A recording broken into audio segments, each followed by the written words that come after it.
time atau waktu bongkar muat disebut-sebut sebagai salah satu pemicu digantinya Menteri Perdagangan kemarin. Ya, ini bisa jadi karena memang kasus ini memang lumayan menyita perhatian Zia, dan memang menurut hasil pemeriksaan ada sekitar 18 kementerian dan juga lembaga yang terlibat. Betul sekali Sakti, tapi sebetulnya mungkin masih banyak yang belum tahu. Sebetulnya apa sih dwelling time dan kenapa dwelling time ini lama sekali periodenya? Nah, mau tahu jawabannya? Jawabannya ada di Yana Monanya.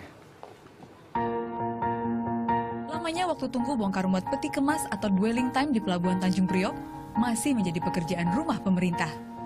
Dibandingkan negara tetangga seperti Singapura dan Malaysia yang waktu tunggunya hanya sekitar 1 hingga 2 hari.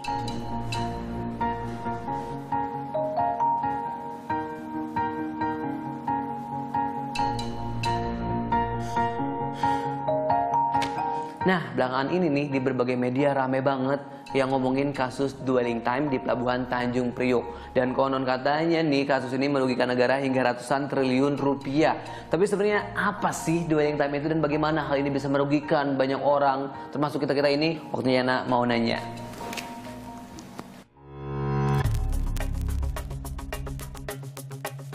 Nah, ini dia nih yang belakangan lagi ramai banget diperbincangkan di berbagai media.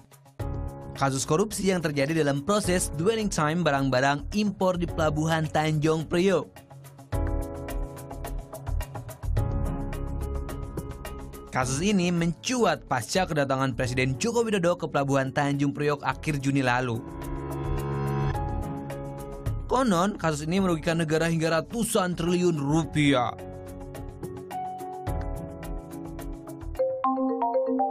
Buh, banyak banget ya. Tapi masyarakat lain pada ngerti nggak ya dwelling time itu apa?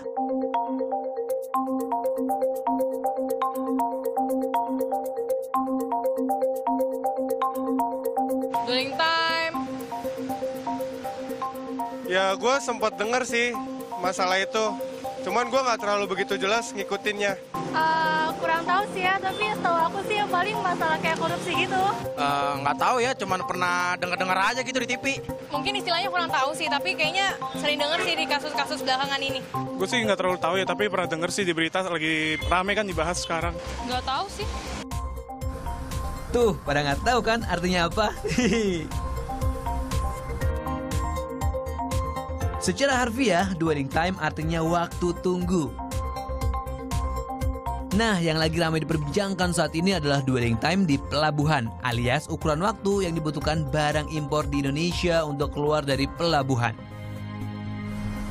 Proses dwelling time di Indonesia membutuhkan waktu yang cukup lama, mencapai lebih dari 5 hari. Akibatnya nih, importir membutuhkan waktu lebih lama dan biaya lebih banyak untuk mengurus berkas dwelling time ini.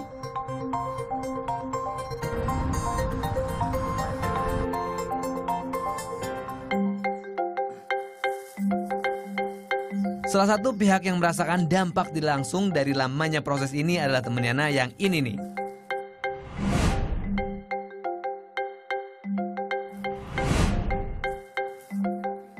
Mempunyai usaha online shop barang-barang impor, Christine kerap kali mengalami kendala karena barang jualan yang sudah dipesan pelanggannya tak kunjung datang.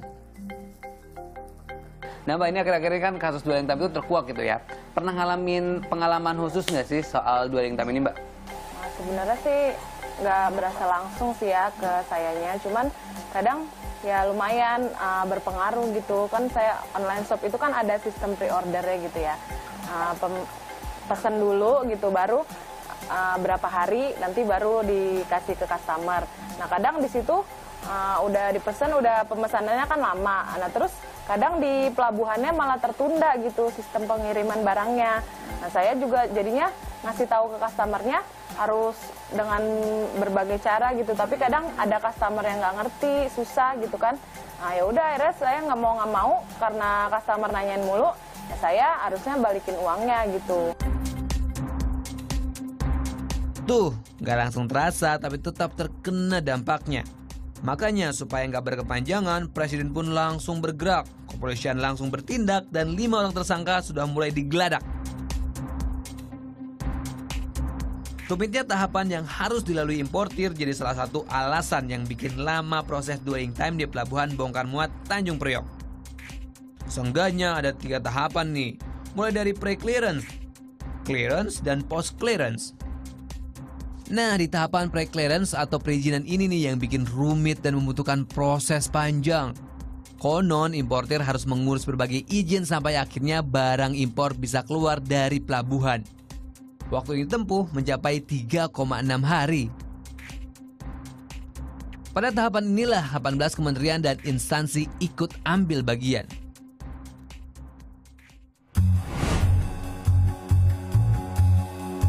Nah kalau ini Pak, dwelling time di Indonesia kan katanya lama gitu ya Pak ya. Sebenarnya apa sih yang membuat prosesnya selama itu Pak?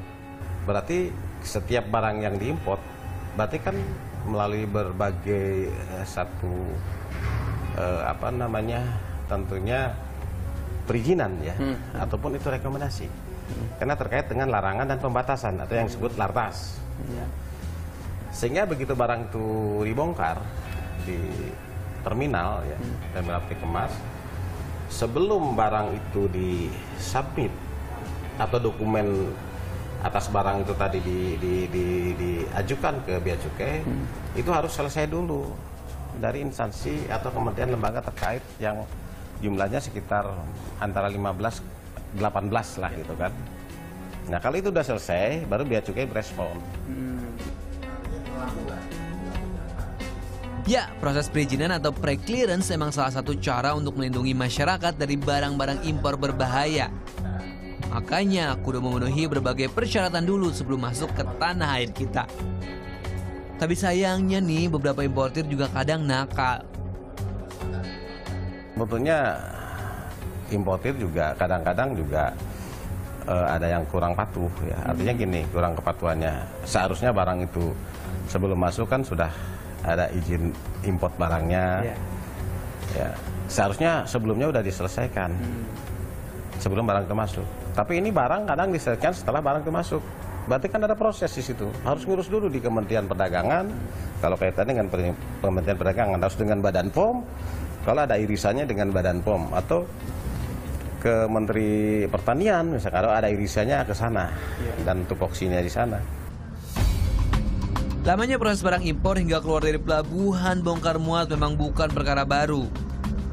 Dari data yang Anda dapat nih, terjadi peningkatan jumlah waktu dari tahun ke tahun. Dari 4,88 hari pada Oktober 2010 menjadi 5,75 hari pada Agustus 2011 dan 6,38 hari pada Juni 2012 lalu. Kalau dibandingkan dengan negara tetangga seperti Malaysia yang hanya butuh waktu 2 hari, di Singapura bahkan hanya memakan waktu sehari. Wajar dong kalau presiden kita gerah. Nah, untuk mempercepatnya nih, berbagai cara memang sudah dilakukan, termasuk penerapan izin satu atap atau Indonesia National Single Window yang diharapkan mampu memangkas waktu. Tapi sayangnya, tak kunjung mendapat hasil yang memuaskan. Duh, kalau kayak gini, langkah nyata harus segera dilakukan nih. Jangan sampai semakin banyak pihak yang dirugikan dari lamanya proses dwelling time ini.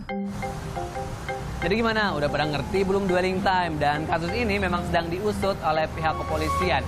Dan tentunya kita nih sebagai masyarakat Indonesia terus berharap bahwa kasus ini diusut tuntas. Dan juga kita berharap nih bahwa pihak-pihak yang bersangkutan terus berbenah diri pasca kejadian ini. Benar nggak?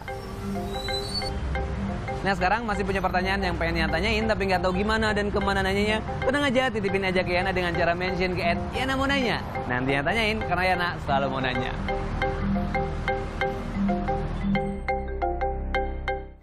Selanjutnya